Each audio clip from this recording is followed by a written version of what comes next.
Big boss Marathi 6 मधून राधा पाटील झाली बेघर. सगळ्यांना लास्ट बाय बोलताना इमोशनल झाली राधा. तर कलर्स मराठीवरील बिग बॉसचं नवीन पर्व सुरू आहे आणि अशातच अगदी पहिल्या दिवसापासून आपण बघितलं की सदस्यांनी प्रेक्षकांना एंटरटेन केलेलं आहे. अशातच बिग बॉसच्या आजच्या भाऊचा धक्का या स्पेशल एपिसोडमध्ये घरातील सदस्यांपैकी एक सदस्य आज घराबाहेर होणार होता आणि तो झालेला आहे ती म्हणजे राधा पाटील.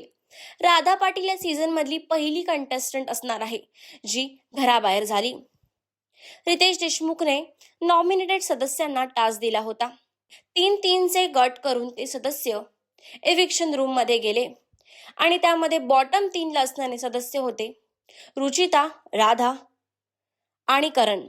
त्यामधील प्रेक्षकांनी सगळ्यात कमी वोट देऊन राधा पाटील हिला घराबाहेर काढलेला आहे. राधा बनलेली आहे घरातील पहिली सदस्य जी सीझनच्या पहिल्याच आठवड्यामध्ये इविक्ट झाली. सगळ्यांना बाय बोलताना स्पेशली तिच्या गँगला राधा झाली इमोशनल. राधाने तिचा काही एक्सपिरियन्स शेअर केला. ती म्हणाली की हे माझ्यासाठी पहिल्यांदाच होतं.